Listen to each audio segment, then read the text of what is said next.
And by the way, before I forget, even Senator Danson Mungatana used to come and inspire us.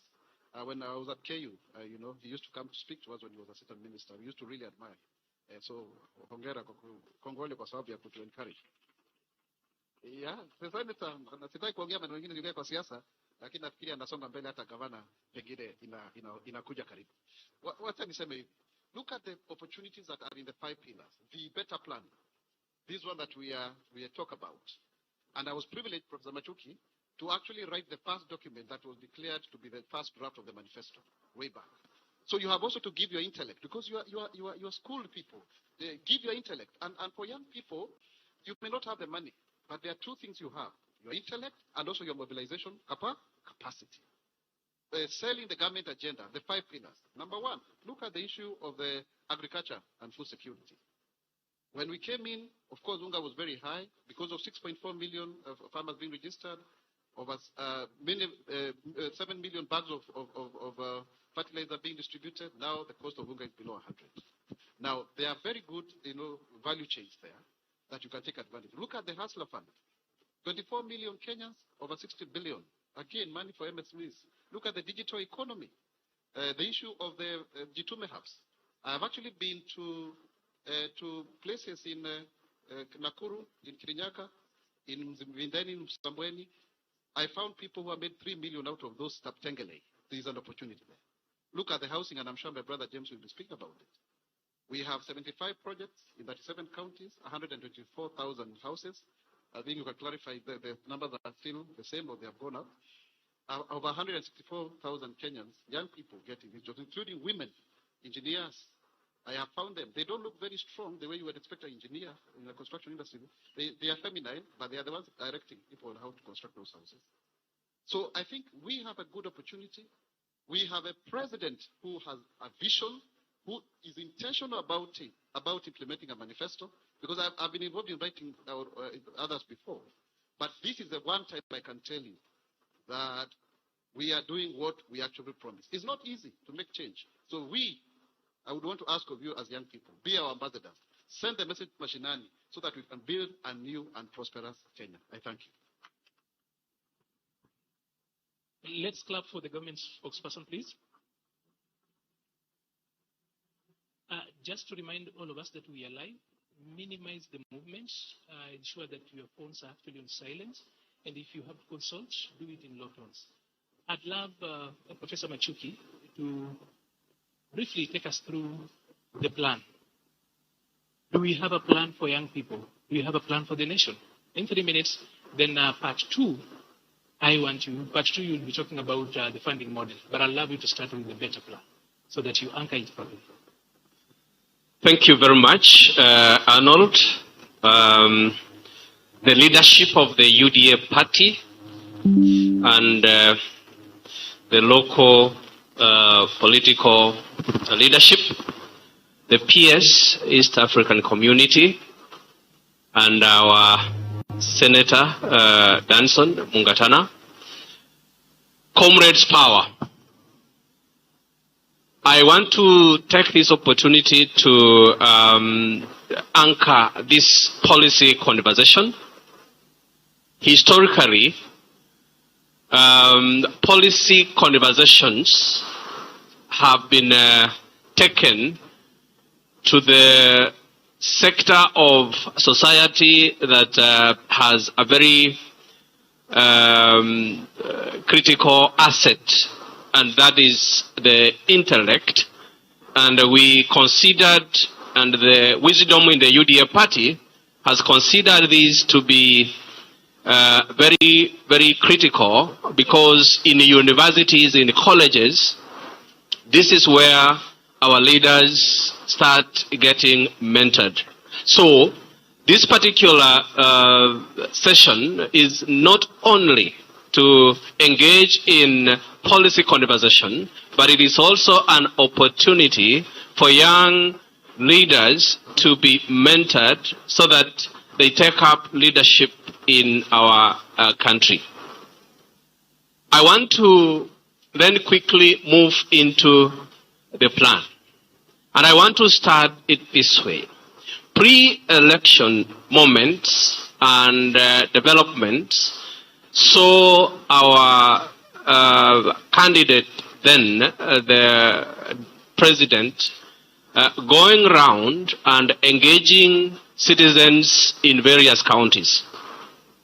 Through those engagements, issues were brought on board that the citizens will want addressed by an administration, and those issues were packaged together into a manifesto, and the manifesto became the Kenya Kwanza administration's policy document, which is the one called the bottom-up economic agenda, the plan which government is using to manage the economy.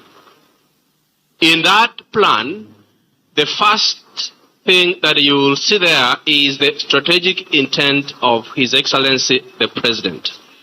The intent is anchored on three key parameters. One, the President's intent is to entrench constitutionalism and ensuring the adherence to the rule of law through various initiatives. Number two is institutionalization of politics. We are here talking about a number of issues.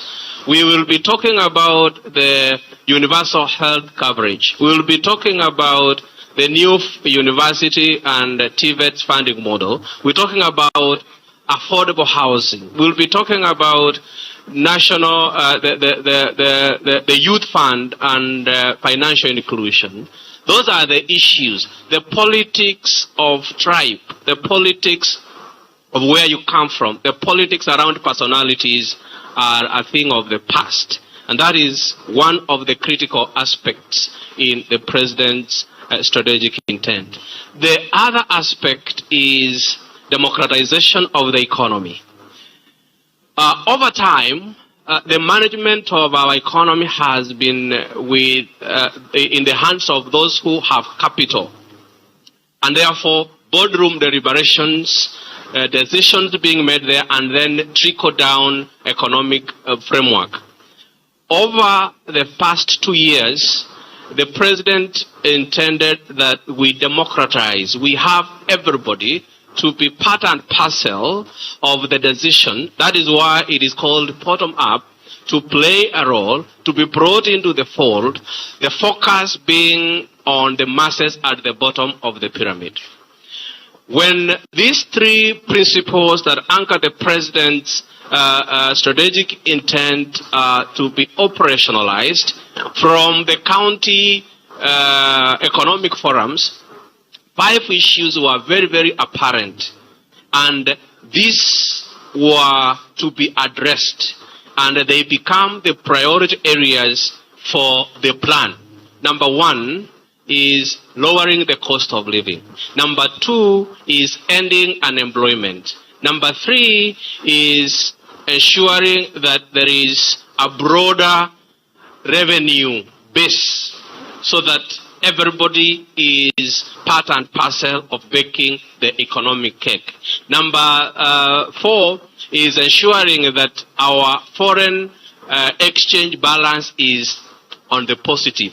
And number 5, there is inclusive growth, having everybody into the fold, leaving no one behind. These 5 priority areas then became the concern. What will be the best way to address them? And which areas can have the quickest turnaround? This then led us to come up with the 5 pillars of the plan. And in these 5 pillars of the plan, you have the youth agenda in there, cutting across all of them. And I will start with agricultural transformation. In agricultural transformation, when you deal with the issues with inputs and subsidizing production and ensuring that you develop the different value chains, in all the value chains in agriculture, you have the micro, small, and medium enterprises and cooperatives being developed along the line. In those ones are opportunities for the youth. When you come to number 2, you have the universal health coverage. In universal health coverage, you are universalizing access to health by everyone, and therefore dealing with ensuring access to quality, affordable health care. Number 3 is micro, small, and medium enterprise development. In there are many opportunities for our young people, those who come from our universities, our colleges, to be able to register associations, to be able to come up with innovative ideas that eventually get to be funded by the government. And in there is where we have the Hustler Fund. One of the things that was very key was that Kenyans and the young people were victims of predatory lending agencies. We had to remove them from the blacklist so that we bring you on board to build your credit history so that you are credit worthy, so that you can be lent to. Number 4, you have the affordable housing program, and the director here will highlight on that. Number 5, and most important, is digital superhighway and creative economy. This is where talent is nurtured. This is where opportunities in terms of the digital hubs across all the constituencies have been established, because jobs in the 21st century are in the online platforms, and therefore we considered those 5 pillars to be the ones that can have the quickest turnaround to deal with the priorities of the government as enshrined in the president's strategic agenda. Thank you. And therefore, Arnold, to finalize, if you go through that bottom-up economic transformation agenda, the plan, you will see that all these pillars are supporting or enabling sectors. We have education. We have ICT, you have manufacturing, you have the women agenda, you have governance, and above all, you have our foreign policy. And therefore, if you interact with the plan, and then the Council of Economic Advisors is responsible, that's where I sit, is responsible for translating this plan into policy for purposes of effective and efficient execution. And I will be speaking into specific aspects on processing policy so that we enable the operationalization and execution of the plan for the benefit of not only the youth, but everyone. But most importantly, those are at the bottom of the economic pyramid. Thank you. Thank you, Prof. Please clap for him. While he spoke, he brought up the issue of Hustler Fund, just in passing. I don't know whether, Mugeni, you have got a question for Fatma, because she's in charge of financial inclusion. Yes, definitely. Miss Fatma Barayan, as the chairperson of the Youth Fund, how do we ensure that credit is accessible and affordable for young entrepreneurs? And how can the Hustler Fund, of course, and the Youth Fund integrate so that we can have more grassroots initiatives and businesses? Thank you so much, Mgeni. Comrades, Transact. Assalamu alaikum. Before I introduce myself, I would like to recognize the presence of the Garissa County Credit Officers from Youth Fund. Mr. Yusuf, wherever you are, just say hi. There he is. My name is Fatma Barayan. I am the chairperson, Youth Enterprise Development Fund. How do you access Youth Fund? First of all, I want to start by saying that our offices here in Garissa are located at Maendeleo ya Wanawake building next to the County Commissioner's office. First of all, when you want to access Youth Fund, you go to our offices to seek the information on the best suitable loan products that you wish to take. And our officers take you through the loan products, and you decide when you want to have the training so that we get to create awareness to you on how you're going to carry out your business and sustain it. Once you're done with the training, you're normally undertaken the process of filling in the loan application forms, and thereafter the proceeds are tendered into your bank accounts And thereafter, there's normally supervision on how you're utilizing the funds in your business and also providing you with more information on how you can sustain your business. I know the question will be how long and what type of the loans we provide. I would like to start off by saying that the Better Plan has created job opportunities for the youths. And starting by the Jobs Maju, Youth Fund is one of the funds that assist or facilitate for the youth so that they can travel abroad and work. And how do we do that? Normally, we urge the youth to check the information in the National Employment Authority website so that they can get to know the legit and genuine employment agencies and so that they are not conned their money. So what we normally do, we provide the youths with a loan of 300,000 so that they can facilitate, be it their visas, be it any other necessary documents that you normally need for traveling. So we provide the 300,000 for you, and we also provide pre-departure training. The reason why we provide the departure training is to make sure that we provide to you cultural orientation. You need to understand the environment where you are heading to, and as well as financial literacy, how you're going to manage your earnings once you're there.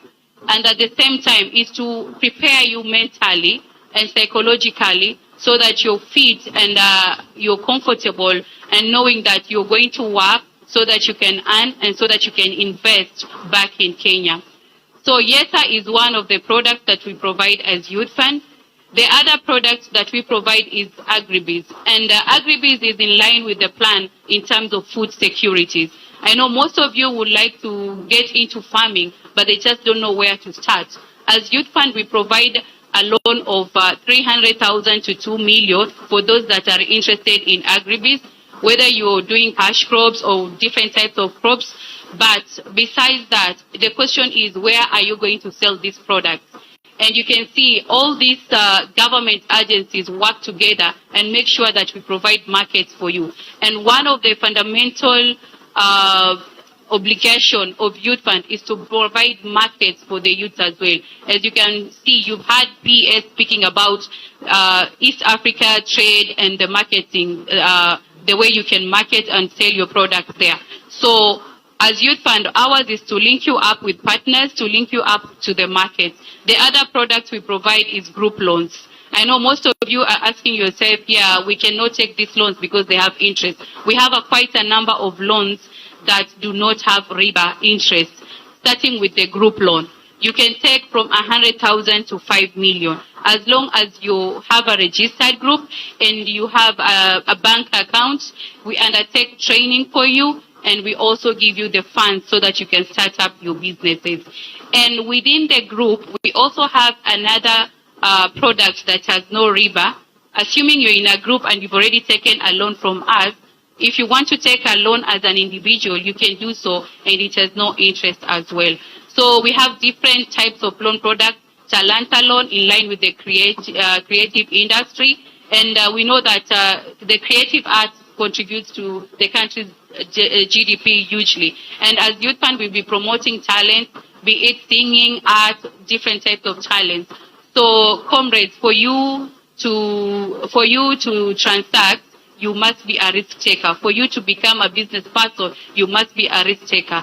We have also come up with a product which is Sharia compliance, just to make sure that you're comfortable from getting the funds from us. Now, how does Youth Fund link up with Hustler Fund? We have borrowed a lot from Hustler Fund, and we can see that it's really working for the youth because initially, Youth Fund used to provide loans from 100,000 onwards, and we normally used to ask the youth to provide securities. But we borrowed from Hustler Fund because Hustler Fund provides as low as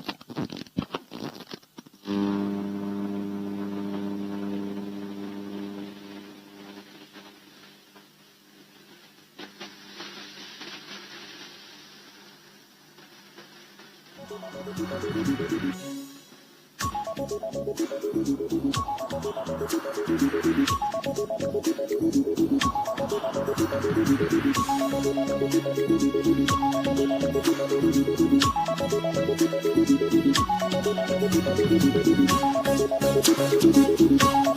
would be from the comrades is that how long the payment period? The payment period normally is 6 months. For example, if you take 20,000 to 100,000, that's between 6 to 9 months. And we don't want to put too much pressure on you. We normally give you a grace period of 3 months before you start paying the loan. And at the same time, if your time has lapsed and you've not finalized on paying the loan, then you can just do a letter to us requesting for extension of time, and which we do so. For those who are comfortable taking loans that have interest, the interest rate is 8%. We also have LPO and LSO financing, which we fund 70% of it, and we also do asset financing. I don't know whether my time is up, yes, but in case of any questions, I am happy to obviously answer and to provide more information. Thank you so much. Thank you so much. I'm glad you are able to highlight on that. Please, round of applause. You're able to highlight on the fact that there is riba-free loans. So thank you so much. Maliba? Let's clap for Chairperson Fatma Barayan. I know there's normally the politics about chairperson, chairman, and the others. She's a lawyer, and legal people like ST and herself know that chairman means all of them. Now, very, very, very much appreciated for how far you've actually broken that down. I like the brevity. Now, Mr. James Minor, we have got affordable housing. These comrades want to know how they can benefit, how they stand to benefit from the housing project.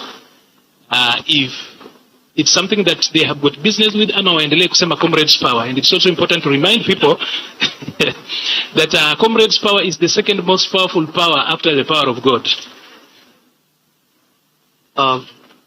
Thank you, Mariba. Comrades Power. Comrades Power. You know, once a comrade, always one. Thank you. Before maybe I get into the hard actual benefits for affordable housing to the students, and I know all of you have hit books in a good way.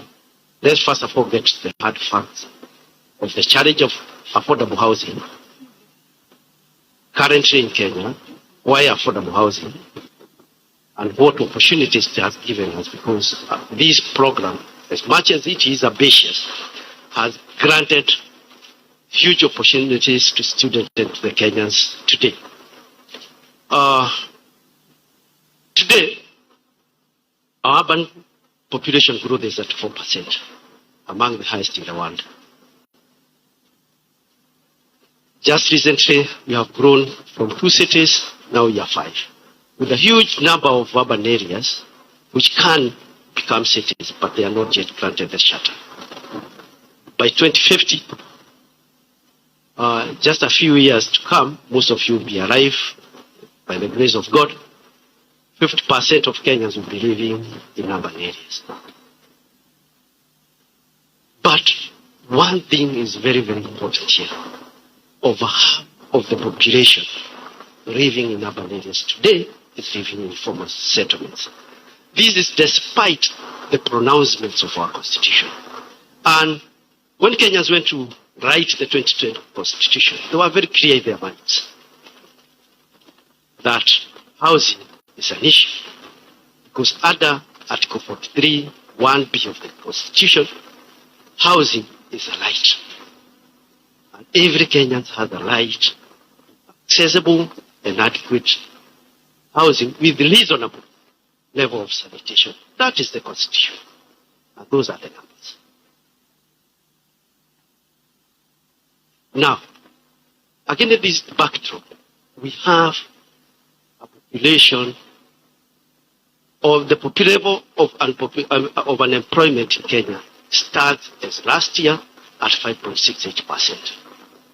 And in absolute numbers, so that you see, live from percentages, we are producing 1 million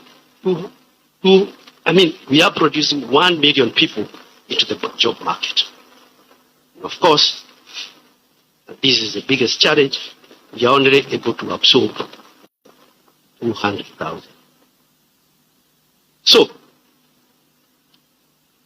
the affordable housing comes in between with fulfillment of construction of houses for our people and providing employment to our people. And that is where the opportunity lies. Let me put it in a more proper way.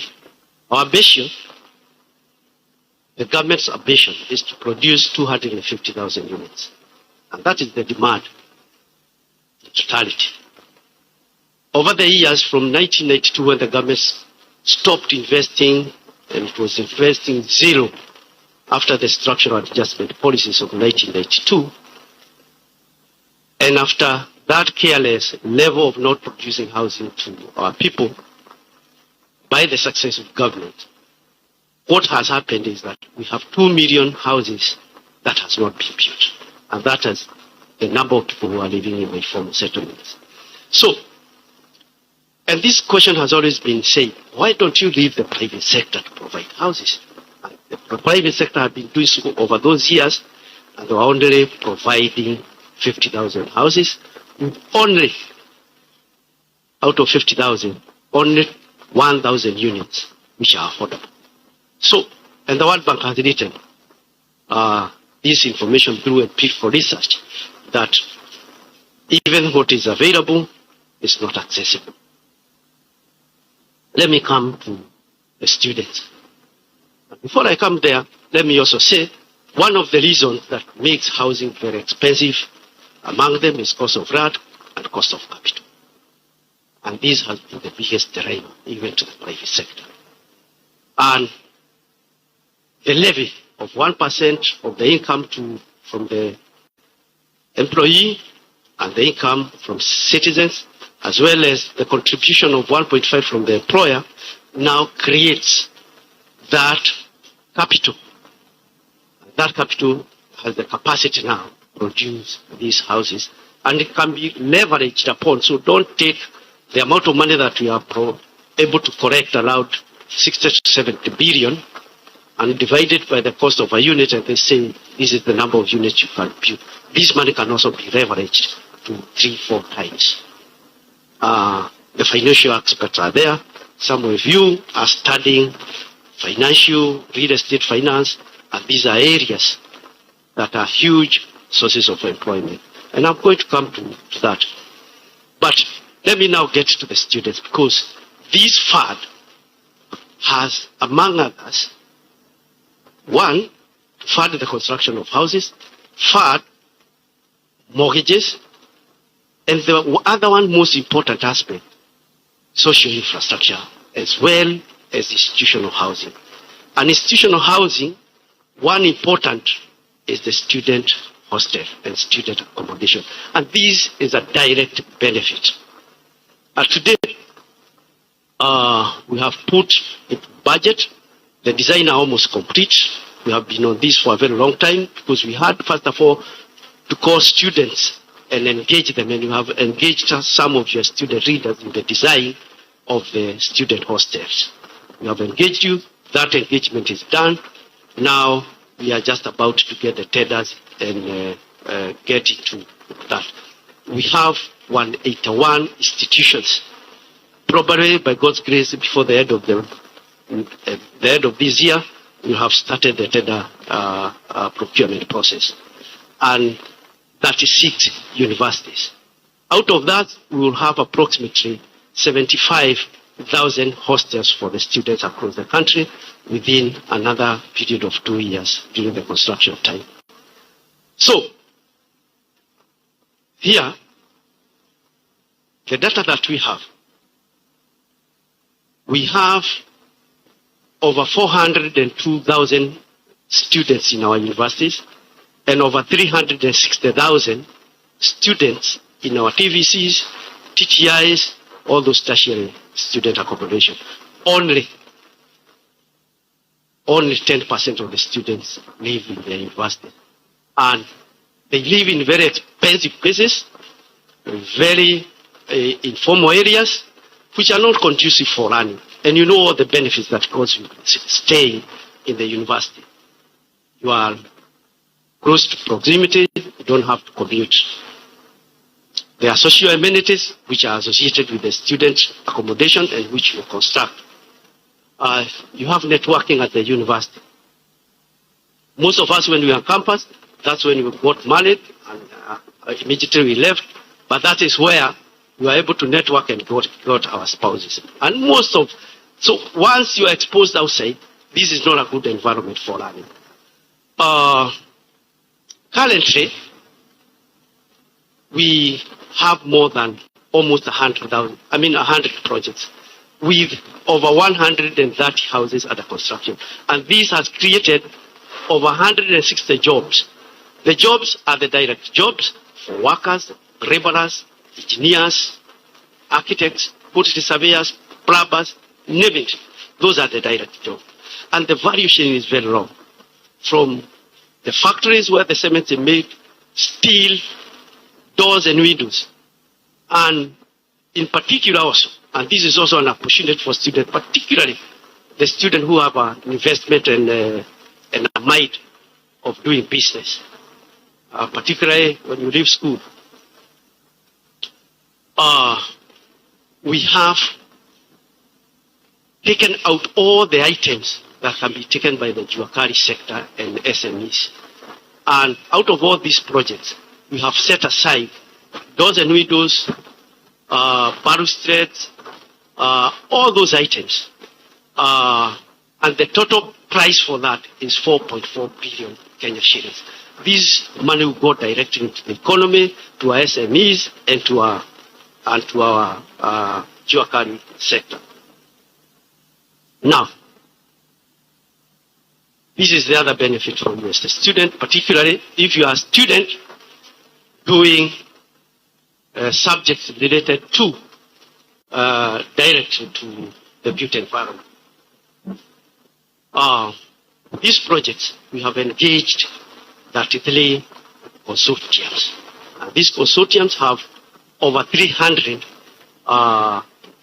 professionals in them. And we have engaged them for design and also for supervision. But against that element, we want them to have and attach our students.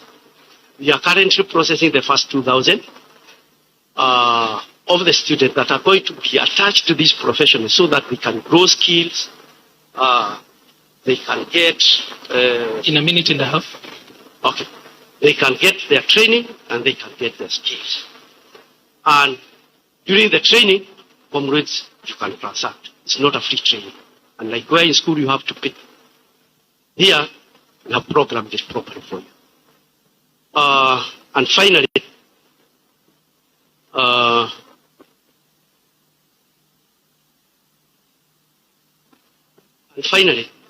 the other element you have heard the President has announced, our first initial project will be started rolling out from next month. We have started the sale and allocation of these houses, and we will engage people to sell these houses through the real estate agent and companies. We move out everywhere in the country. We have projects. We have currently almost 5,000 units that will be complete. Maybe December and January they will complete in different times. But our first lot of projects, our lot 1 project, will be finished towards the end of this month. And we started now selling them and handing over to Kenyans. Maybe you give me another opportunity. I can explain how to access and buy an affordable housing. Not maybe, definitely, you will have another chance to actually have a go.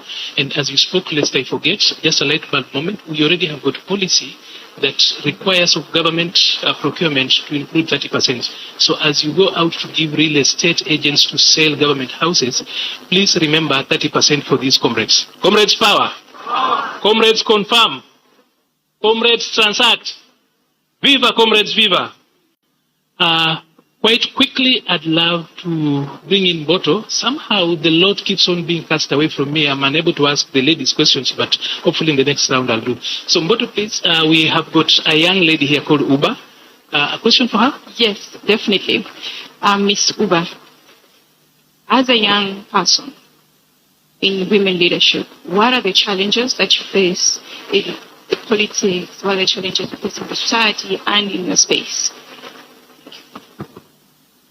Standing on the already established protocol, good morning. Comrades power. Comrades power. Viva comrades, viva. Viva. Viva comrades, viva. Viva. Mbona mna nguvu? Anyways, challenges. Honestly, at times it's difficult competing with our male counterparts, but I wouldn't say it's a challenge. I feel like it motivates you and builds you as a person. They're not okay. I wouldn't say there's so many challenges, but I feel like the challenges I face are the same challenges my male counterparts face. And through the party, I'm able to get access to things I wouldn't access on a regular day. I'm able to come here and talk to my fellow comrades in my own hometown. You know, they didn't give up, man. They give me. So I wouldn't say they're necessarily challenges, but being associated with a party, like the ruling party, the UDA party, there are so many things you can overcome. They necessarily become an afterthought.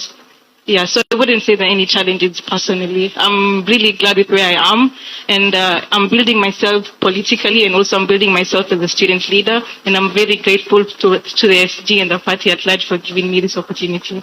Thank you. Thank you very much. Let's clap for Uba. Allow me to say this, that from her submission, you realize that UDA empowers. We have got a young woman who's empowered. She says everything else is made just fair game. So tupigie makofi chama. So, naiona mmesahau. UDA. UDA. Kazi ni kazi. Now, we understand one of the reasons why we actually have ensured that we have got a comrade here is that we know as a party that whereas we might not be able 100% to prepare the future for our young people, we can in the least prepare our youth for the future. That particular bit is not lost on us. I'd love to bring in Professor Machuki at this particular point because I'd love him to talk about the new funding model. And Prof, I know this particular quarrel you and I have always had. I do not want introduction, principles, foundations of new funding model. I just want to tell these comrades why it is necessary. And as much as there is a part of it that is actually in court, you can actually talk to them so that then we understand. In this particular era, there's too much disinformation, and even people who are learned like comrades are busy sloganeering. So, Prof, take it away. Thank you, Arnold. It is important to note that I sit here not only as a member of the President's Council of Economic Advisors, but as a university professor. When you restrict a professor not to give a background to something, it becomes very difficult. All said and done, you can never have a new university funding model hold new if there was not an old one. So the old one is the one that you have to provide background about what were its weaknesses, its challenges, and why the new. And therefore, without doing much of classwork, I want to echo one thing that I said, that the President has intent to entrench constitutionalism.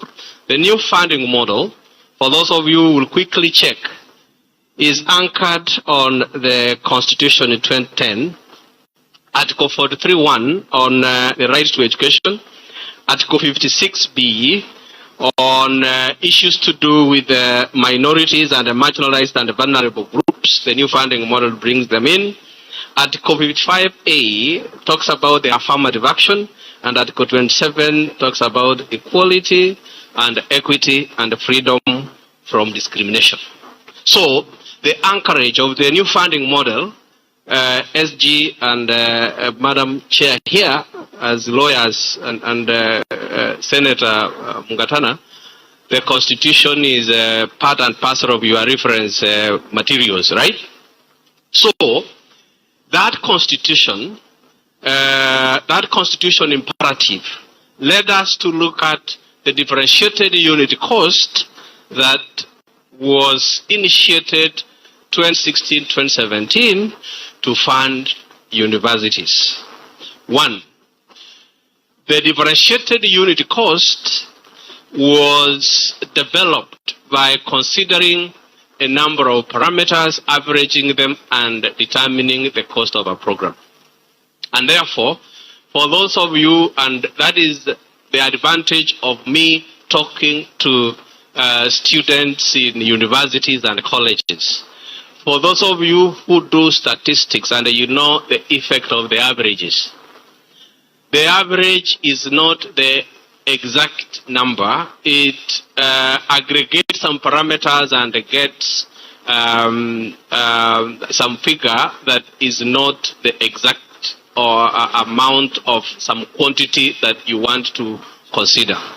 So the differentiated unit cost, having considered those averages and came up with the cost of the different programs, it then disadvantaged some of the universities because the cost will be considered standard across, but then the level of facilities and development of different universities will not be taken into account. Number two, government was to fund 80% of this differentiated unit cost. Household and other contributors will do 20%.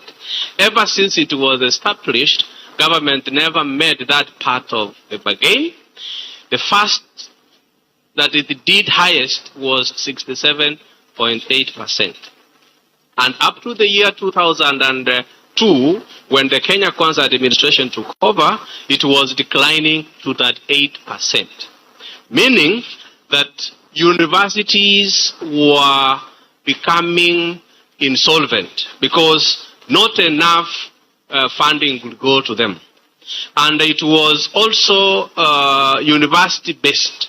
Universities will say, we have this number of students, and therefore capitation will be based on number of students, without really looking at which student is from which background doing which program. So on that basis, we then established that when it could be a capitation to a university, regardless of the student's backgrounds, capitation will go to a university and all students will be funded at the same level, except when they apply to meet the cost of 20% applying to help. When they apply to Higher Education Loans Board, the information that the applicants will be supplying will be used to determine the amount of loan that students will get. Within that particular thinking, it was then viewed that the differentiated unit cost left gaps. The one is that the students from vulnerable backgrounds will not have access to university education because funding did not consider their economic background. Number two, many universities, and you have seen this is not something that I want to guess here. Many universities over time went into indebtedness, and 23 out of the 47 public universities were declared technically insolvent. So now, let me highlight the benefits of the new funding model and the rationale behind it. We analyzed and found out that if you want to bring on board everybody, including students from the humble background, first and foremost, we need to delink admission or placement by the Kenya universities and the colleges placement services and the funding. How? Students will be placed in universities, and once they receive their admission letter, the universities were asked to provide the actual cost of the programs. In that admission letter, you will find the actual cost of a program. If it is Bachelor of Laws, if it is Bachelor of Science, Biochemistry, if it is Medicine, and so forth and so on. Now, those actual costs, you will then be asked to apply for financial aid from government, so that funding does not go to the university, but funding is going to the student who expresses the need, and will provide information to determine your level of need. Students who come from humble background and the students who come from families that are able, then you expect their level of need to be different. That is, those are the two things. One, to aid universities from their financial crisis. Two, to ensure that students from vulnerable backgrounds have equitable and equality in terms of access to higher education opportunities. Now, Bwana Maliba, allow me to then demystify this issue of banding, because that is where problems come about. When you apply for a loan or for a scholarship, there is information that you are supposed to provide. This information is your family background, the siblings, and your parents' occupation, and so forth and so on. That information goes to build your means testing information. Means testing in order to test your economic ability and validate that economic ability. That is what is called the means testing instrument. Using that means testing instrument, and together with the data that was available in the 2020 Kenya National Bureau of Statistics economic survey, we use that information to also link with the household bands. The household bands, according to the Kenya National Bureau of Statistics economic survey 2020, which we used, indicates that households with 5,995 and below annually are the most vulnerable, and households with 120,000 and above are families that are able. In between there, you have 5995 to 23,670. You have a range up to 70,000, and you have a range up to 119,999. So in there are the 5 bands. Those 5 bands were then used together with the information that is provided by the applicant to be able to build, to mean test the applicant.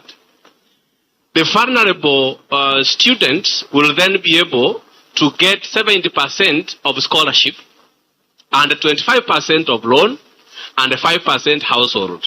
Those from able families that are in band 5 are able to get 30% scholarship, 30% loan, and 40% household contribution, because you are able. In between there, the level of funding keeps on graduating given your banding. Now, the most important thing that happens in this new funding model, Arnold, is that the information students or applicants provide sometimes is not the correct and appropriate one, and you find students who are from vulnerable backgrounds being banded in band 3, band 4, and that is where you used to have issues. Now, on the basis of the many other issues that have been raised, some of the Kenyans, because Kenya is a democracy, it has landed in court and we have a process there. But the president, being a listening president, constituted a broad-based committee with clear terms of references in order to look at into specific issues and be able to improve and or enhance this model. But the bottom line, the model is based on equity and on equality in terms of access, and also get universities out of their indebtedness. Thank you. Thank you. Please clap for Prof. I have seen a number of people who didn't clap. Wewe, simama. Na wewe. Just stand up. Just stand up. The two of you. Haraka haraka, we need to move. Ninyi wawili, at least macho yangu iliwaona. Wewe na wewe. Simameni. Okay. Nataka mpigie Prof makofi. So that tukisema tupige makofi kila mtu apige. Comrades power! Power. Comrades power! Power. Allow us to move very fast and get into the interactive session, the open mic session. We agreed when we spoke in the morning that one person, one question, and if you have got a comment, you do not want to ask a question, I can give you 2 minutes. I'll repeat that. One person, one question, and a question is a minute. If you have got a comment, 2 minutes. Sawa. Then, Prof, before we forget, just a challenge. I'm thinking so that probably it is something you might consider as you respond and think about it. Why then don't we think about allowing people to indicate their band of choice? Because the means testing tool is what is contested normally. You'll get that in question. So probably in the future, allow us to choose the band we think we believe. So that then the means testing tool is our way of defending why we think we belong to that band. Just a thought, because literally the other day we were asked what makes you think that a teacher is rich? Having said that, any other part that you need to respond to for the panelists, please, you listen to the questions, and then if there's anything you need to fill, when you respond, you fill into that. I'd love my sister Moto to actually get us a question on that end. This is the Q&A, and I believe women are given opportunities to come first. Comrades, this is your opportunity if you need to ask any questions. So we have got ushers. If you want to ask a question, you raise your hand. The usher will see you, and then my co-moderator will actually take you through. You ask for a mic, introduce yourself, the institution you come from, question or comment.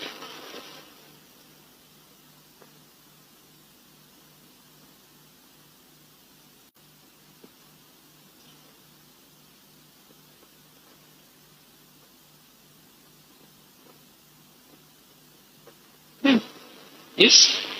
You have a question? You have a question or comment? Okay. So I assume that on that end there are no questions. On this end? Okay, we have a question here. Sorry, Maliba, we do. Okay. 1 minute.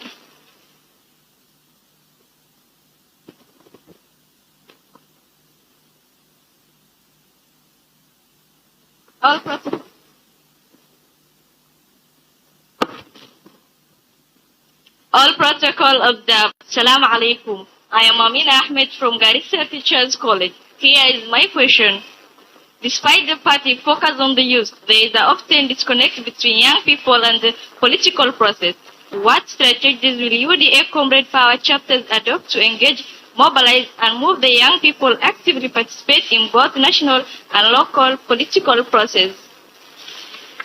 Please clap for Amina. Any other question on that end? So that when we move to the other end. On that particular end, I'll only take questions from There is ladies. a question here, another Okay. one.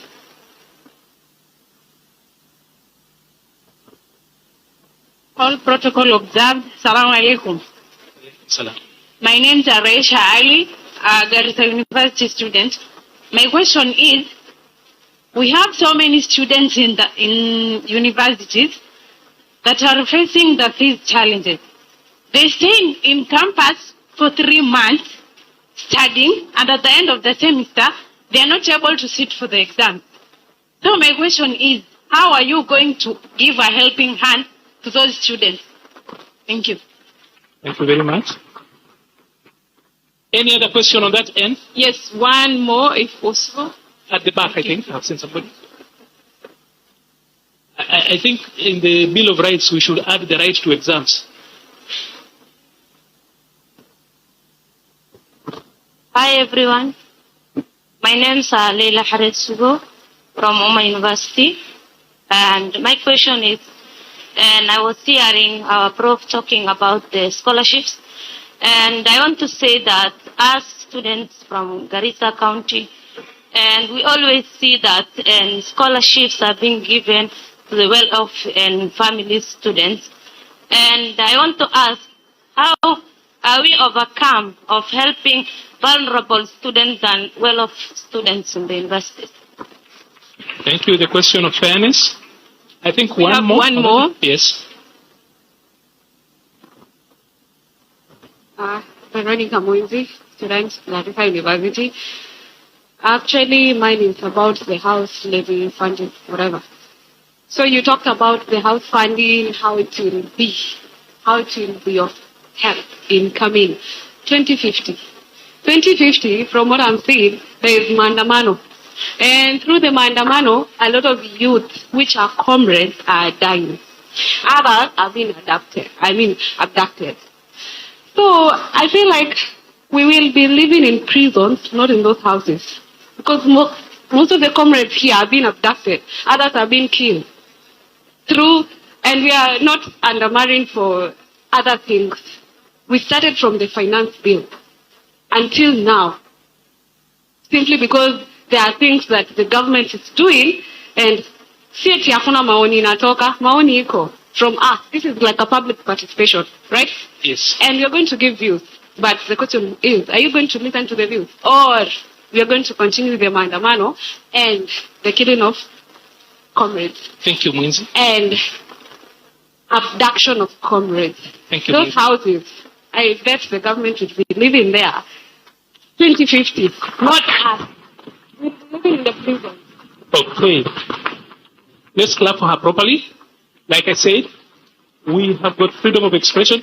Now, quickly to Mwinzi, I know this one I'll leave to the SG to respond to it and the other politicals around here. But I'll tell you this, that number one, we are a listening government. In the wake of Mandamano, we changed a number of things. When you spoke, I listened. Just listen, give me your ears. So, in the wake of Mandamano, number one, you realize that some of the things called for, like the change of the cabinet was done, policies were altered. The president has continuously made the review of policy, and I spoke to this earlier on, that number one, your role as a citizen does not end at casting the ballot. Public participation is not a joke. And as a party, we deliberately are coming out to young people so that we co-author and we co-curate the government that we want to live in. First of all the mistakes that you actually cite out, no one can make excuses for them, and the right action must be taken for it. Having said that, I think we gave that side enough time. Now it's time to actually take on this end. I want Anasha to actually help me. So you go to that end, we will deal with this end and then come here. Don't worry, I'll see you. For our panelists, you take notes and then you will respond. Very much, Ms. Hamza Abdimad, the chairperson of Garissa Students and Youth Association. To Mr. Isaac Maura, you have clearly actually narrated to us. Let me just come. Mr. Isaac Maura, you've actually narrated to us how it was challenging to win an election back in the university. You've also told us the SG, when Hassan Omar was also a student leader at the Moi University, right?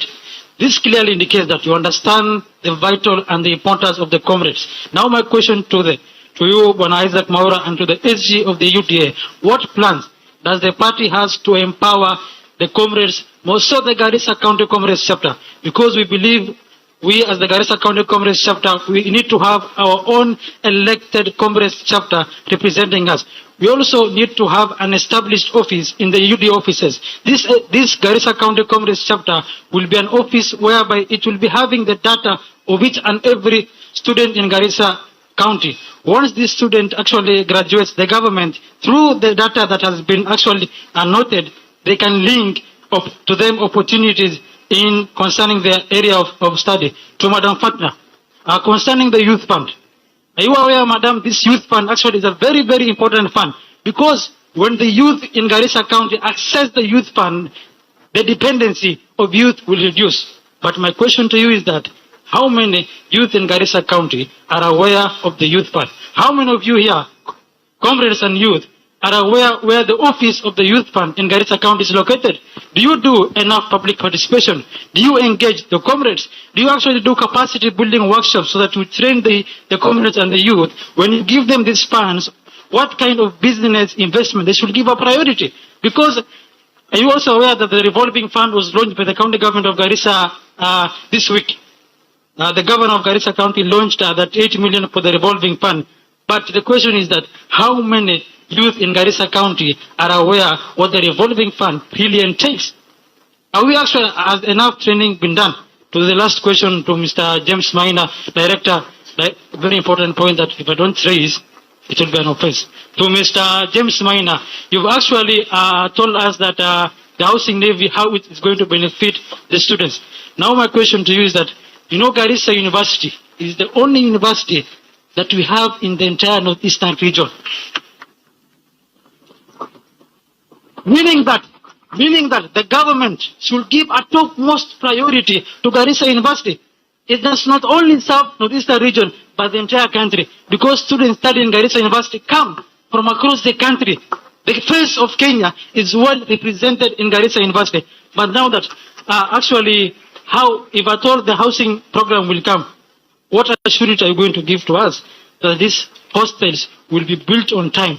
Because the population of Garissa University is increasing and we have actually to catch up with other people. Thank you very much. Comrades, viva! Viva! Please clap for him. Clap for him. There is one from this at the Just a moment, I'll come there. Let me finish with these guys here. Your name, institution, and question. And I insist one question because I'd love us to leave at exactly 12:30. So if you take 5-10 minutes, the others will not talk. And I'm giving a priority to comrades. Good afternoon. It is almost 12:04. That's why I'm saying afternoon. My name is Salat Ali Hussein. I'm Ambassador for Peace and Security at Garissa University, currently doing his Master's in Peace and Security Studies. Mine is just a comment and a question. Just a clarification and a question also. One, my comment goes direct to the presidential advisor in terms of economy. That is about, we have seen every day there is a president appoint people or nominate people, all the positions. But what we are seeing as a youth, we are watching it from far. It's just recycling all people. We have seen last night the president appointed former KDF Defense Forces as former CDF.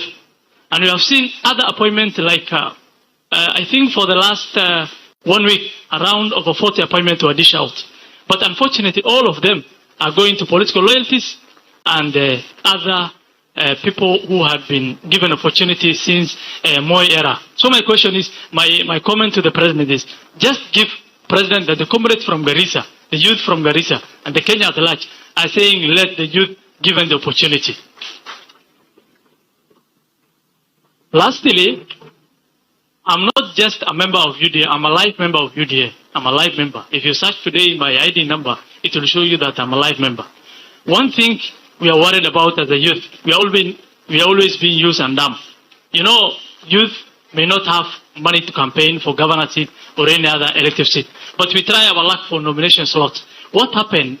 The political leaders or the MPs or the aspirant on that particular regions or that particular constituency, what they do, they nominate their own cousins and their own relatives at their positions. That is the list. Just to convince us, they give us, they use our name in the Gazette notice for the last, that is number 20 and below. While their own sons and the daughters appears in the first. What kind of plans do you have as the UDA party to give priority for unknown, for the poor and the marginalized people in this region? Thank you very much. Please clap for him. Just stand. Simama tu. What did you say your name is? My name is Salat Ali Hussein. So, Hussein, first of all, thank you for being a member of UDA, a life member. Because loyalty is actually rewarded in installments. But I'll let the SG answer the question of betrayal. But then they'll take care of that. Thank you very much. I just needed that taken care of. Also, now you realize why we gave women the first chance, because men are taking a lot of time. We would actually have stripped them of an opportunity. So men, the shorter you make it, the more will you speak. Thank you. I'll move so that then we also have got a variety. Comrades power. Comrades power. So my name is Malik Baraka from Garissa University. Okay, actually mine is not a question nor a comment. It's a critic actually to Prof. I know you are all here to defend the government, Cindy. Okay, yeah, explaining plus defending. Thank you. So Prof, I think you have to agree with me that the new funding model is just an excavation of inequalities, and the new funding model has got a lot of administrative complexity. Thank you. Thanks so much. Somebody behind here? Okay, allow me to also pick here. Please, someone. We've not done here. At the front, we will come for another round. Your name, institution? Assalamu alaikum wa rahmatullahi wa barakatuh. Comrade Power, UDA. Kazi ni kazi. UDA. Kazi ni kazi. First of all, allow me to welcome our guest. Hapa ni Garissa.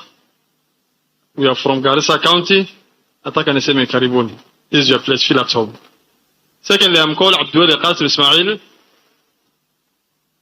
One of those who formed the UDA party. I joined the UDA party when it was formed. I was also a candidate in Masarani Ward, Ijara constituency. So I have heard that there's what we call inclusiveness. But what I can assure to our SG and our guests is that no support is given to the youth who are aspiring to be politicians. Not at all. That's what I can tell you. I was the only UDA candidate in that constituency because I believe in the manifesto of UDA. But regretfully, no person, any politicians, awe nani, Kindly round it. kunipatia naomba unipatie nafasi. Kindly. Kindly. Please. It is a comment also. Give us time, please. No financial support, no encouragement, nothing at all. So when we talk of youth inclusiveness, politically, economically, and when the right time comes, hakuna support unapata kutoka the UDA party, jameni, sitakuwa tu ni kudanganyana. It will be like that. So I want to ask our SG and our UDA party to actually be loyal and to make sure those who want to be in this party, especially the youth, to be supported financially, morally, and to be encouraged so that they can be the right leaders of tomorrow. Thank you. Finally, I think we are going to have a grassroots election, which was supposed to take place in last year. I can tell you, Awezi, you are doing a very great job. Since you came, at least I can see kuna movement fulani hapa. Like it's gaining momentum, the party. That's what I can tell you. It is my hope, and I want this message to be given to the president. Those who are going to win the seat, especially the youth, to be given even salary. That is what I can tell you, and that is going to be in a way of even supporting them. But tukisema ya kwamba wewe sijui ni manager, wewe sijui ni nani, wewe ni nani, and at the end of the day wewe umevaa tu yellow na hakuna kitu yote unapata, jameni, how are you going to sell the agenda of the party? Is it possible? It's not possible. Then I want to echo. Thank you. Finally, I want to echo to the message of my brother Sarat. When it comes to nomination, what I can tell you is that the big ones, the haves, are the ones who are going to have advantage. That's what I can tell you. So it is my hope. It is my hope and prayer that our new USG will take a decisive action. Thank you very much. Thank you very much. At the back here. Can I have this one? And I think we went back together on the other side. Please, quickly, your name. Comrades Viva. Comrades Power. I am Judy Kimaru Cheriot from Garissa University. I'm also from Elgeyo Marakwet County. And I have a question, and it goes to all of you.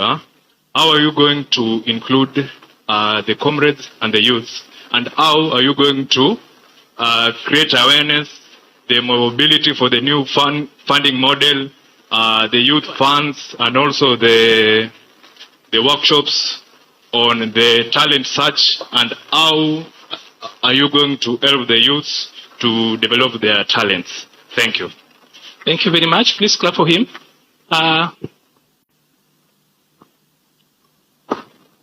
Comrades Power. My name is Abdullah Osman Mohamed, student president from Garissa Teachers College. And my question goes to the director. Since UDA is the ruling party, how can affordable housing policy benefit comrades in terms of economical stability and well-being? Thank you.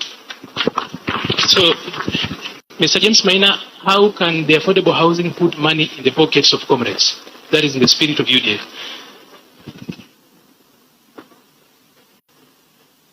Hello, Shurei Musa from Garissa University. I have one question and one comment. The question is, let me say comment. Let me comment. This is an opportunity to talk with my fellow Somalis. Very, very great opportunity. We are all one. What is currently happening in Garissa University is very, very, very, very wrong. The true ability, the true strength of Garissa University lies in its ability to rise above tribal line. As we're speaking currently, there is an ongoing election in Garissa University. What we all want is common people, one love, one people.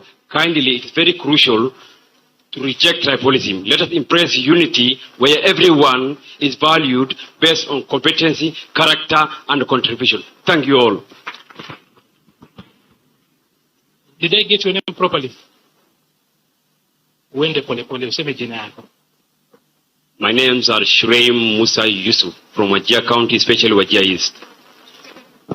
Especially and specifically. So, we've taken a round of questions.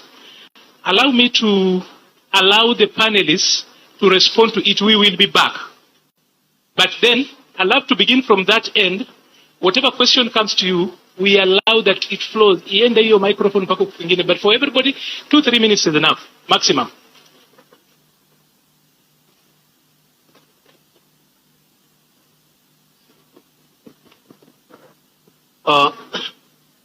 Let me just go direct to the question asked. The students hostel in Garissa University. Let's give focus to the panelists as they respond so that you don't repeat the same question, and where they miss out, you write out a note and share it to me, especially if you ask the question. Silence, please. As I had earlier on intimated that we have several projects lined up. Garissa is in our budget. 1,200 hostels to be built.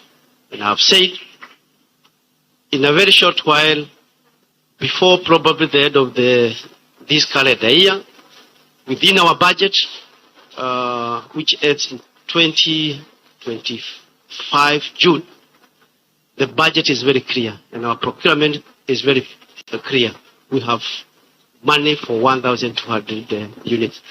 The only delay was on the design, which we had to consult the students because we didn't want to build something that you come back and reject. And we have had a meeting with student leadership in Kwale. And they told us what they want, and we have done the input. Now we are preparing the tender document. And beyond that, there are several TVCs that we are going to work on. A total of 2,500 student hostels will be built for TVCs in this region. Now, direct benefits. Currently, and this is where you hang on to prove, and by the way, I'm a public officer, I'm a professional, I'm not a politician.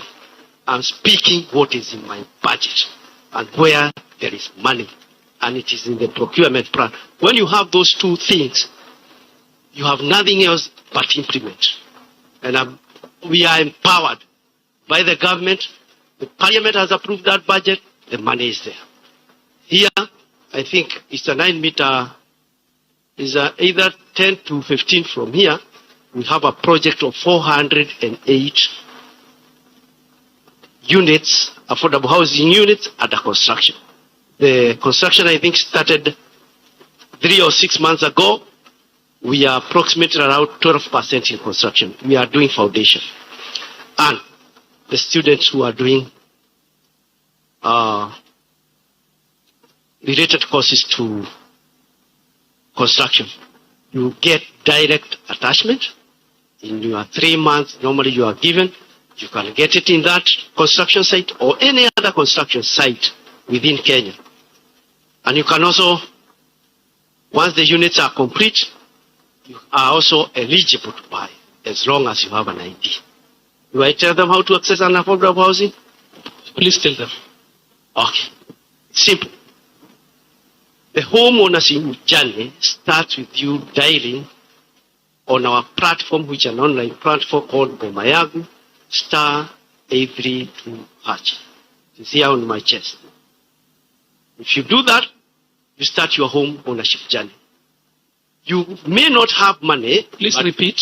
*832#. Yes. I've heard that, Mama. 83. So, what you do, it's a saving program. You save up to 10% of the unit you want, and the units are valid. You have social housing, which are all under 1 million. You have affordable housing, which are set for middle-income people, and for market units, which are set for people with an above-average income. It's for all Kenyans with an ID and citizen of the Republic of Kenya. And this program does not limit you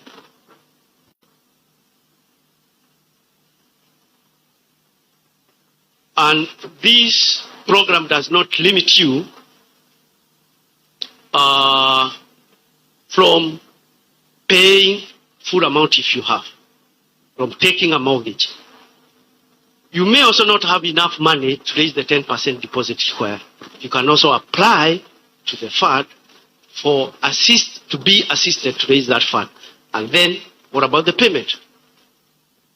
Monthly payments, they have been given to either pay through a mortgage, all under 10%, 9% for the market units, 6% interest for the affordable housing, and for the low income earners, 3%. Then you are given a long duration of time to pay, which is up to 30 years if you like. If you want to pay earlier, up to you. If you have money earlier, you pay.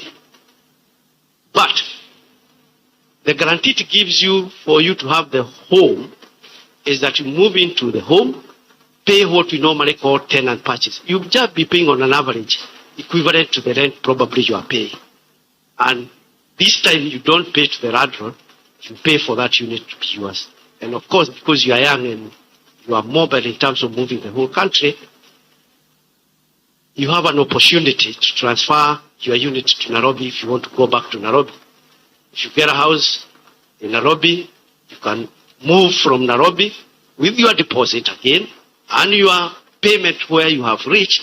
Select another unit because the houses are staggered. Select a unit and then you live in Nairobi for some years until you can move around. Just mobility like you are moving with your car. You still can move around with your house. Now, once you go for an attachment, here in our affordable housing, there is a word you call transact. You will be transacting. You will not be paying to the program to be attached. The program aims at creating those skills so that when you leave university, you don't have to go and say there is a job being applied and requires experience. The skills you get, you also get that day's work payment like any other worker in that project. So yes, this program is real. These are no jokes. It is real. And I have said, therefore, there is still another one project which should be coming up here in Wajir, towards the end of this financial year once the designs are complete, and it will also have 1,000 units, which is still under my budget. Thank you. Thank you very much. Let's clap for Director. Just before the government spokesperson comes in, when Director started, he said that, just have the mic. You have the mic, this spokesperson. He said that he's a public official and therefore he speaks what is in his plan and what is in the procurement plan. He said he's not a politician. Of course, it sounded as if we, the practicing politicians, are people who say things that are close to the truth. I just needed to tell him that the most important job on earth is being a mother, the second one is being a preacher or an imam, the third one is being a politician, and then the fourth, a public servant. Now, having said that, government spokesperson, there are issues for me that I would love you to respond to. And when you speak as the government spokesperson, the nation is listening. We are here, we'll be listening. Mwinzi raised issues about the fears that young people have, specifically in the wake of some of the cases that have been reported about abduction, young people being found dead. It is an issue that is actually of concern to young people, and it's one we cannot gloss over. Please respond to that. Yeah, thank you very much, Arnold Maliba, for your good moderation. Let me first begin by speaking to the issue of Yusuf from Wajir East, Musa. You know, God never made a mistake for us to be a country called Kenya. And fraction is part of the whole. And what does that mean? From here in Garissa, from where I come from in Kiambu, from where the SG comes from in Mombasa, from where the treasurer comes from in Kisii, and we knew each other when he was a youth, very vibrant. I remember coming to Jubilee Party that time with somebody else, I don't know mention, receiving him with Aden Duale, yeah, that time. We are one country. We are one country. Let us embrace the spirit of nationhood and patriotism. And that is why in my office we have the Uzalendo Initiative. You can see me in this scarf. So that we are proud of our nation. Because together we are able to do more. I am happy about Garissa University. I remember counseling some students after the terror attack. Somewhere, I think in Nakuru, I don't remember. I found them somewhere. They were going through a therapy and I met them there. So this is national. I was telling P.S. Dubat here that when we were flying, now Garissa is becoming a city. So just to buttress what James Minor is saying. So we want that nationhood. So I would want to encourage you. Let's love our country. Let us love our country. And we are discussing with C.S. Ogamba to see whether we can introduce the Kenyan creed, like akin to what used to be the Lord, but to the country. And then we have our flag, you know, as a symbol of unity, because it is very important to move forward. And that nobody should be discriminated on the basis of their tribe. Now, let me come to the issue of, because actually, tribe robs us of our collective sense of purpose. Let me come to the other issue that was spoken about, appointments. Actually, there are young people who are appointed by the president. Maybe their names don't shout because they are new. You know, if you talk about retired Major Kiboshi, he is famous. He's been the head of the military. But if you talk about a young person like Abdi, who is not well known, you may not see it in the headlines. Because sometimes the headlines go with Evans Kidero, with, you know, those kind of names. But they are there. In the cabinet, we have Eric Muga Mureithi, who is the Minister for Water. We have 4 PSs, and the Dean of the PSs is here. You know, we have actually ambassadors. There is a Deputy Ambassador to China, Ambassador Lynette Mwende, who is actually a young person. So there are many people, others who are board members, CEOs, and we encourage that. Of course, the median age of Kenya is about 20 years.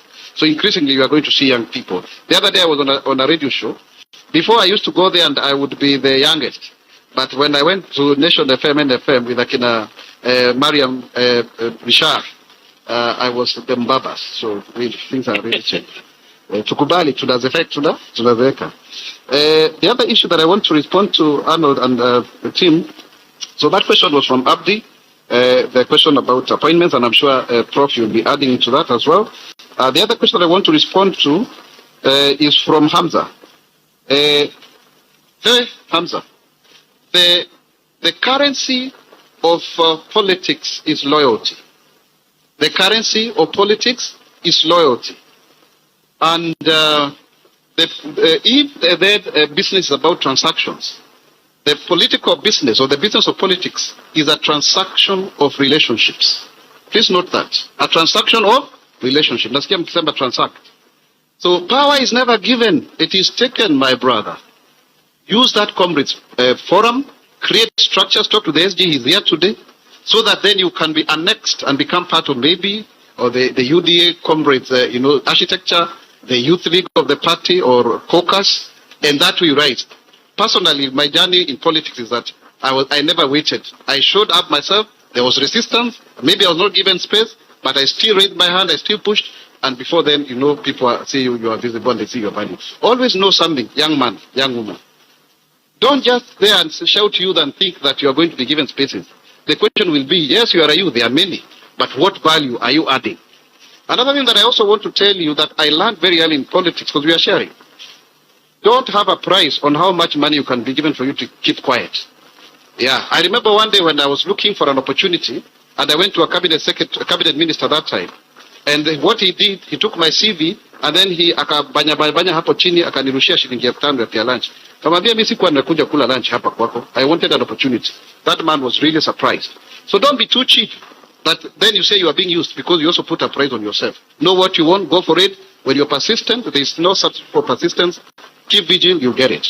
Now, the other question that I also want to answer, I want to answer only 4 and then I'm done, is the issue of, I think I've done 2, yeah, so 2 more remaining. The issue of, no, I've actually done 3. The last one is about Veronica. You spoke very well. In fact, at some point, mimi ni advocate wa boy child sana. Nilikuwa nashangaa kwani maboys wako wapi band. Because the first round, the women, you spoke very well. But then I don't want to allow me to differ with you respectfully, Madam Veronica. By 2050, you will not be in prison. You will be leaders. You will be seated where we are today. You will be determining policies of this country. Yeah, and you'll be in the highest echelons of leadership. If we will still be there ourselves, with the SG and the treasurer, the PS, the prof, we will be having intergenerational partnerships for leadership towards a better Kenya. Your visions right now may differ because of issues of inclusion and marginalization. But I want to assure you clearly, as the government spokesman, that this government is not intended at all to be one that is associated with abduction and killings. And that is why His Excellency President William Ruto spoke volubly on Thursday during the State of the Nation address and addressed the dichotomy of this conflict and said people have a right to assemble and to picket in a peaceable manner.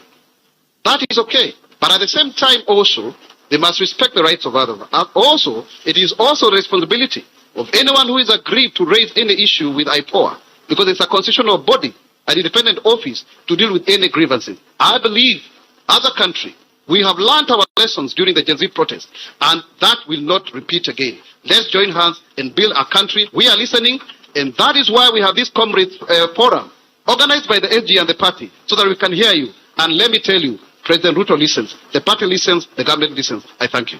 Thank you very much. Let's clap for him. P.S. Before you come in, I had this gentleman, I was standing behind him, and he did not clap, so I allow him to clap for the government. Please do. Thank you. And when P.S. as you respond, please also talk to the issue of labor mobility. Normally, in these town halls, we are told a lot of times, why can't you create jobs at home? Yet, you're actually in space that actually can justify and answer that question properly. Karibu. Thank you very much, Arnold. There were no specific questions directed my way. However, allow me to make 2 comments. The first one, I think, is the general question of youth involvement or inclusivity in leadership and governance of the country. The answer is absolutely yes. This country is 80% youth. That means the country actually belongs to the youth.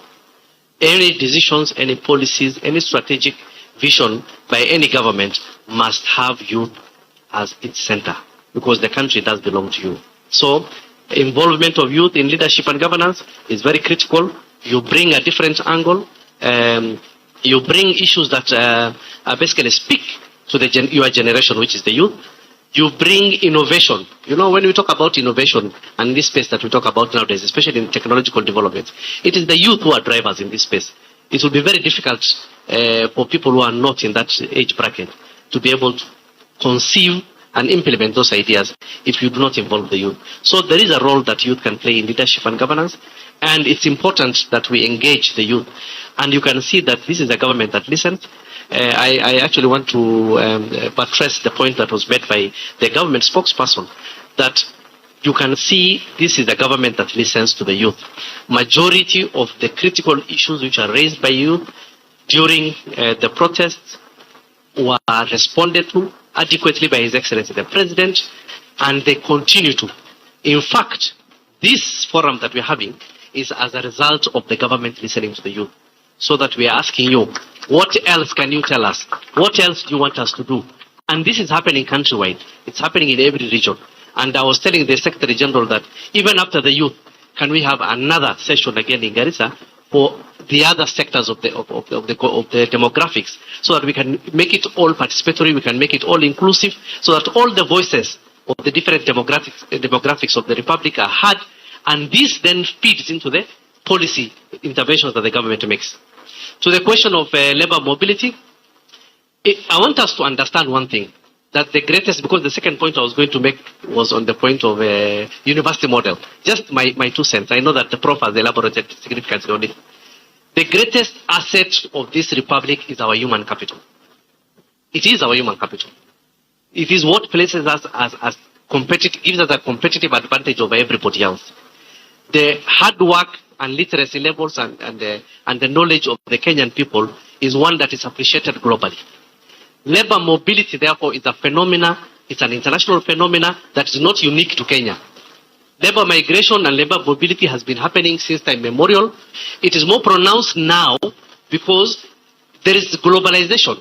Therefore, it's easier for someone who is in Indonesia to look for labor even in East Africa that is affordable, that is fit for purpose, that is competitive, instead of one that's in that region that they are. That is why it's easier for us to find placements and jobs outside. However, there is a deliberate policy of our government in this space of labor migration and labor mobility. That is because it is one of the solutions that we want to give in as a solution to unemployment. And the Prof talked about the strategic intent of our plan.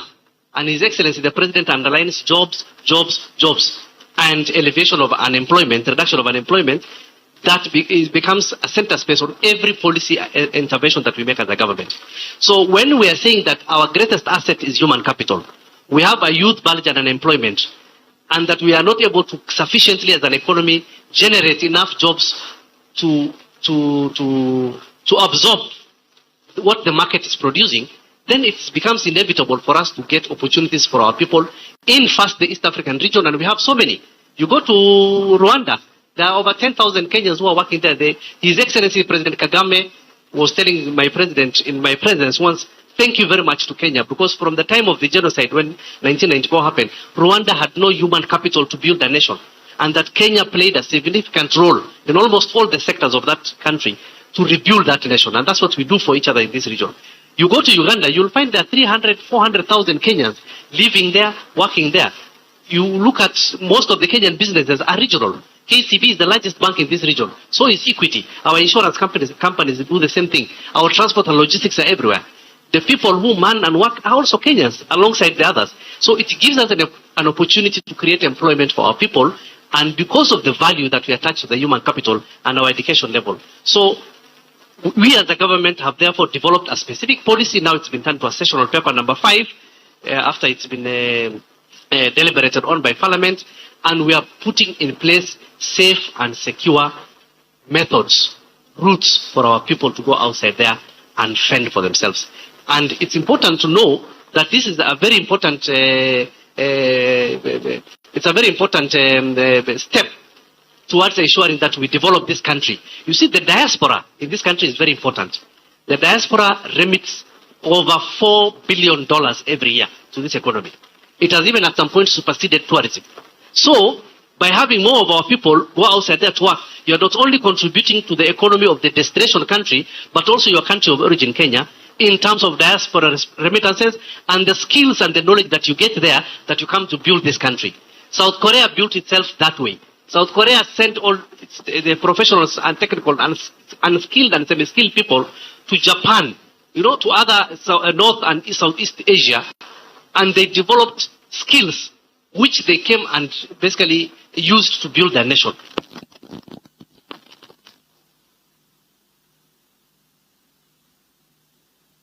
Doing the same thing for this republic. So let's look at it from that angle. On the university model, finally, I know a lot has been said.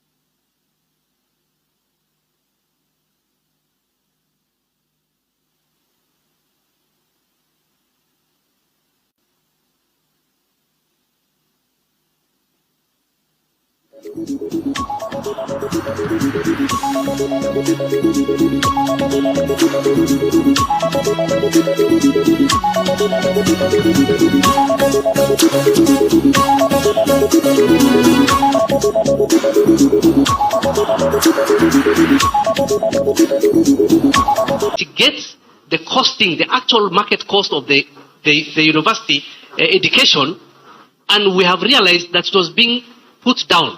So we have marked up that market, meaning that the investment required in the higher education is that much huge, is that much more. And the biggest contributor of that increased amount is the government itself. So the government is making a deliberate attempt to increase its investment. And education is the largest investment that we make in this country. The largest consumer of our budget in this country goes to the education sector. We are saying that we are going to increase more so that it goes to the higher education and our tertiary institutions, so that we do not, for heaven's sake, compromise on the quality of the education that is turned out from those institutions, so that we continue being superior when it comes to the space of human capital in this country. Thank you. Quickly, Professor Machuki, as you respond to your questions, I'd love you to also speak briefly on the new funding model, not new funding model, but the SHA, and now what we call Taifa Care. Pen. Thank you very much, Arnold. I will answer questions very quickly so that I have time to explain on the universal health coverage. Arnold, you are the one who said that in the conversations indicating a band of choice. Yes, that opportunity is there, but empirically. Determine, give information which will place you in a band that you belong. That is empirical. If we leave you to choose, it is subjective. And if you are a researcher, there is much more that is attributed to positivism than phenomenological thinking.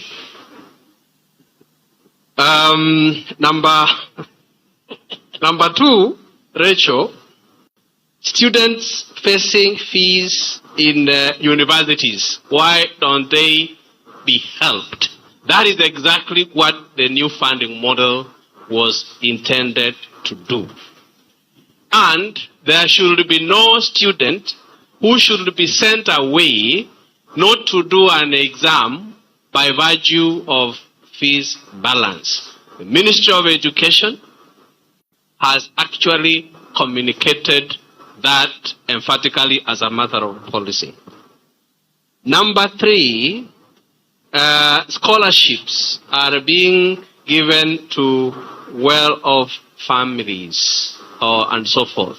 Now, remember, when you look at the new funding model, government scholarship you apply for. You apply for government scholarship, you apply for loan. Those are the two aspects that you click during your expression of the level of need. There is no one who is going to determine the level of scholarship other than you as a student expressing the need for it. Number two, I want to believe that the Abdi was referring to bursaries and other mechanisms of aiding needy students. In the committee that has been established, there is a conversation whether the NGCDF bursary, the county government bursaries, and all other bursaries will be consolidated. But that is left for policy and for conversation on whether those can be brought on board into the new funding model so that there is no discrimination in the award of those bursaries. But on the new funding model, you apply both for loan and for scholarship and exhibit your level of need by supplying adequate, relevant, and evidential information. If you are supposed to attach a death certificate, please do. If you are supposed to attach any document, please do, so that it is going to be used to assess your level of need. Number 4, there is a question from Hussein that we, as Council of Economic Advisors, advised the President on appointments. I think government spokesperson has answered that. And please, from the very basic meaning, where I see it is the Council of Economic Advisors. Underline economic. Underline economic. Appointments, we don't deal with that. Economic. So ask about economic policy. Number 5 is about Baraka. Baraka, your views are imperative. That the new funding model is that you are saying that it is promoting inequalities, it has got administrative complexities, and probably part and parcel of why the committee has been established to look into some of those issues is actually to look at the execution and the implementation. I would not want to say that I am defending, but I'm just giving factual rationale why the new funding model was thought of. It has gone into some challenges, and that is why His Excellency the President has listened, and the committee that is ongoing to dive into the issues will be able to bring out mechanisms on how it can be better enhanced. I think much of other questions with regard to creation of awareness on youth talent development, Madam Chair will talk about that. But most importantly, it is in universities that you identify where you are strong, where you are weak, do your own SWOT, know what your talent is. If you go to the better plan, there is a section on film, under digital superhighway and the creative economy. We have sections on film, sport, talent development, and so forth.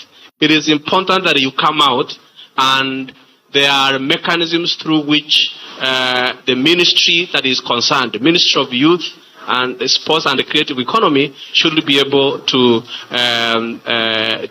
put up interventions for that particular aspect. And let me use this as a platform to also announce that the PS, Micro, Small and Medium Enterprise Development, and the Council are coming up with another engagement of youths in all universities. So we believe that when we come back, we should be able to then engage further and demonstrate or give you mechanisms on how you can tap into your talent in business development and all that, and that will be coming in due course. Lastly is about the universal health coverage as one of the pillars of His Excellency the President, and I want to believe that all of us listened to the President's State of the Nation address on Thursday.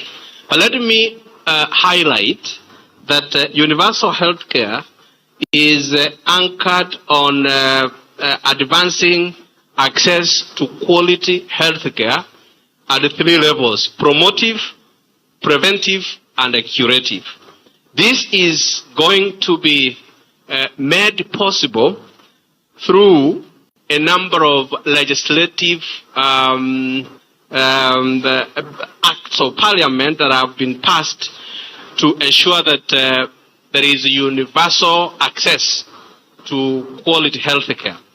But without going into the laws, because I know there is no time, just go and get into the Social Health Authority website. Get in there and register. The moment you register, you will discover that moving from National Health Insurance Fund to Social Health Insurance Fund was a major milestone, or will be a major milestone, towards universalizing access to health care. The Social Health Authority, rather than administering the Social Health Insurance Fund, is also making it possible for access to quality health care at level 1, level 2, and level 3 facilities that were hitherto neglected.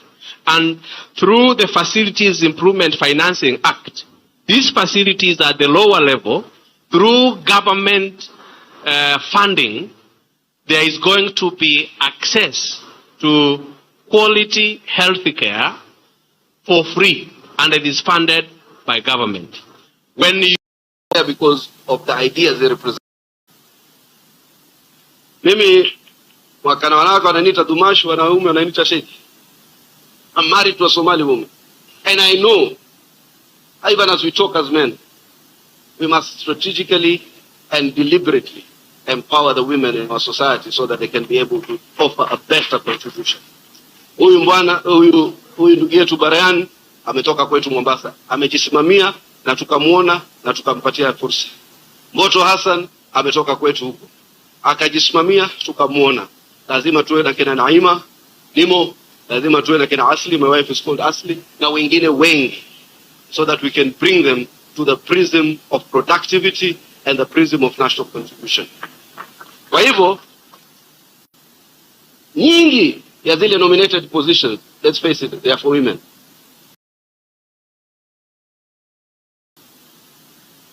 Most of the men are expected to fight. It's either you are a youth or a woman. Those are the most, or the persons living with disabilities. Studio.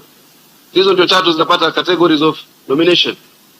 We must look for a strategic way to ensure that the best representation, the best people, the most hardworking, those with the highest contributions are the ones that are nominated. Sio mtu anakaa mahali analeta list yake. Hata sisi tunajuana na president, lakini sisi tunajuana na president ili kumwambia afanye yale mazuri kwetu. I have had opportunities, wacha nisiseme, lakini ile board members ambayo mimi nimeweka, alhamdulillah, nashukuru Mungu. This has been the best government for the minorities since independence. Karibu kila county yetu iko na kama haina waziri iko na PS. Hapa Garissa naweza nikawahesabia mimi.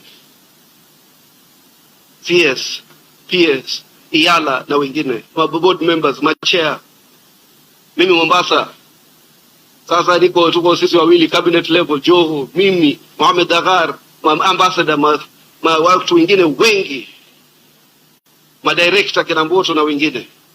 Kwa hivyo kina Fatma. So kwa hivyo sisi, lakini katika wote, God is my witness, hakuna mtu hata mmoja ambaye mimi na yeye damu yetu iko pamoja. None of them is my relative. I only looked at those people who worked hard. This young lady ran for women rep. She lost by a mere 10,000 votes in Mombasa against an ODM candidate. Ukapatia yeye. Boto was the chair of the youth panel, or the youth wing of Mombasa County. Na kila mtu, hakuna mtu hata mmoja na usiana naye kwa damu moja kwa moja. So you must be fair as a leader.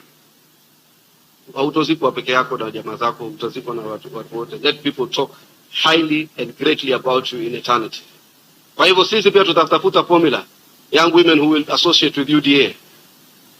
Yule ambaye atakuwa na mmoja wawili wake, well and good. Lakini the bulk ni wale ambao tutakaoona katika mstari ya kwanza katika kumsaidia William Ruto na serikali ya Kenya Kwanza na serikali ya UDA. Kwa hivyo hiyo ndio ile sababu kitu tutafanya sisi kwa pamoja, kuhakikisha that there is fairness, so that Salat na wengine should not feel that the process has been unfair, so that you work hard, and when you work hard, we're able to reciprocate your efforts by making sure that you get the benefits of your own struggle.